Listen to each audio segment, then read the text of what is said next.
जय श्री कृष्ण भगवान की जय। कामदा एकादशी व्रत। चैत्र के शुक्ल एकादशी के व्रत की कथा।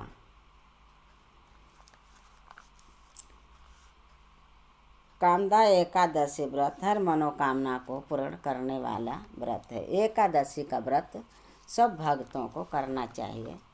एकादशी की कथा पढ़ने सुनने से सब मनोकामना पूर्ण होती है और विष्णु भगवान लक्ष्मी माता सबके ऊपर अपनी कृपा बनाए रखे, सबके घर में खुशियाँ दें। जो पढ़े, जो सुने, जो सुनाए उसको भी क्षमा करे भगवान। सबके गलती को माफ़ करना प्रभु। एक कथा सुनाने जा रही हूँ। सुनो वीर हनुमान, राम लखन सीता सहित सदा करो कल्याण। सियावर राम जय जय राम। जय श्री कृष्ण भगवान की जय। कामदा एकादशी की व्रत कथा। धर्मराज युधिष्ठिर कहने लगे कि हे भगवान, मैं आपको कोटि कोटि नमस्कार करता हूँ। अब आप कृपा करके चैत्र शुक्ला एकादशी का महात्म कहिए। श्री कृष्ण कहने लगे कि हे धर्मराज, यही प्रश्न एक समय राजा दिलीप ने गुरु वशिष्ठ जी से किया था और जो समाधान उन्होंने किया वो सब मैं तुमसे कहता हूँ। प्राचीन काल में भोगीपुर नामक एक नगर था। वहाँ पर अनेक ऐश्वर्यों से युक्त पुंडरीक नाम का एक राजा राज्य करता था। गोपीपुर नगर में अनेक अप्सरा, किन्नर तथा गंधर्व वास करते थे। उनमें से एक जगह ललिता और ललित नाम के दो स्त्री पुरुष अत्यंत वैभवशाली घर में निवास करते थे। उन दोनों में अत्यंत स्नेह था। यहाँ तक कि अलग अलग हो जाने पर दोनों व्याकुल हो जाते थे। एक समय पुंडरीक की सभा में अन्य गंधर्वों के सहित ललित भी गान कर रहा था। गाते गाते उसको अपनी प्रिय ललिता की ध्यान आ गया। और उसके ध्यान से स्वर भंग होने के कारण गाने का स्वरूप बिगड़ गया।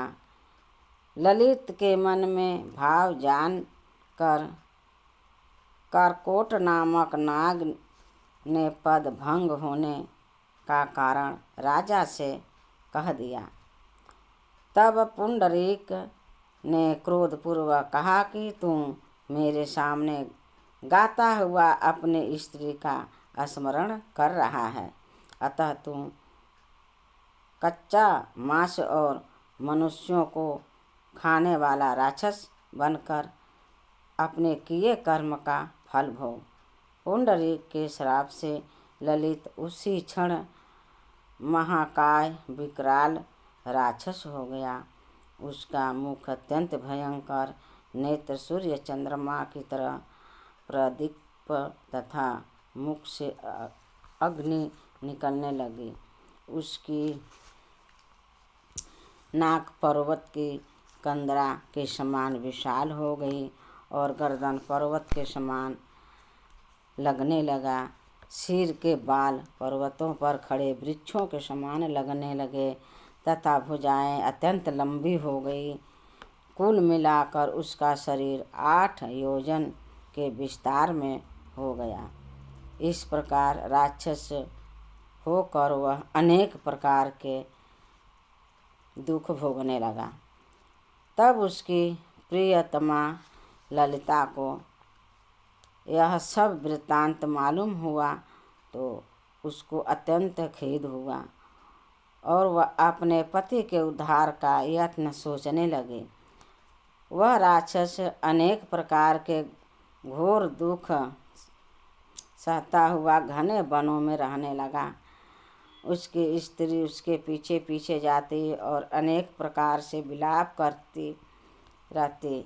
एक बार ललिता अपने पति के पीछे घूमती घूमती विंध्याचल पर्वत पर चली गई, जहाँ पर श्रृंगी ऋषि का आश्रम था।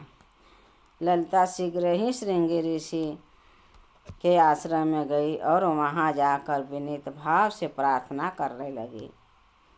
उसे देखकर श्रृंगी ऋषि बोले कि हे सुभगे, तुम कौन हो और यहाँ किस लिए आई हो? ललिता बोली कि हे मुने, मेरा नाम ललिता है। मेरा पति राजा पुंडरीक के श्राप से विशाल काय राक्षस हो गया है। इसका मुझको महान दुख है।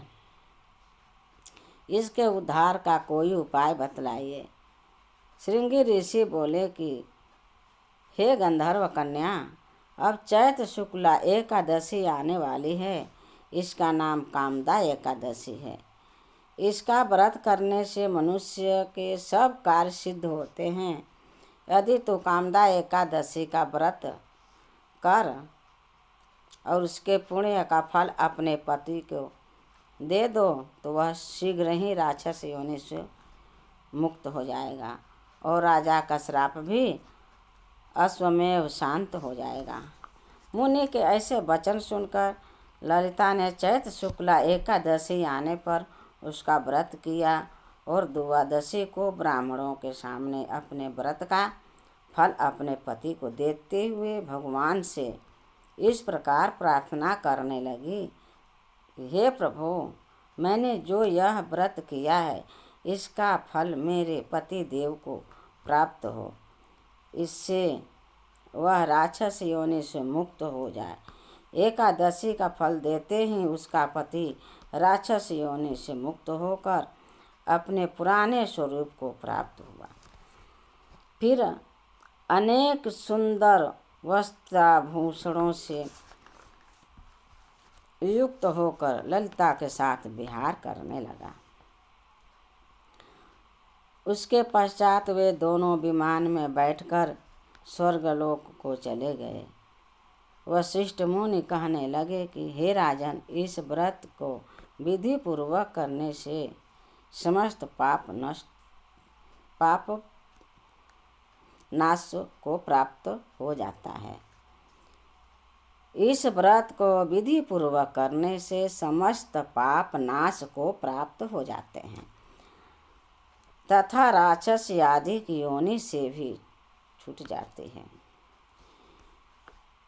राक्षस योनि भी छूट जाती है। संसार में इसके बराबर कोई और दूसरा व्रत नहीं है। इसकी कथा पढ़ने या सुनने से वाजपेय यज्ञ का फल प्राप्त होता है। जय श्री कृष्ण भगवान की जय।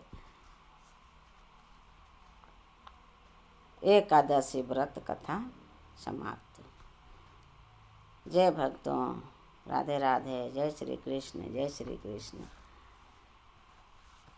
एकादशी की बहुत बहुत बधाई हो सब भक्तों को।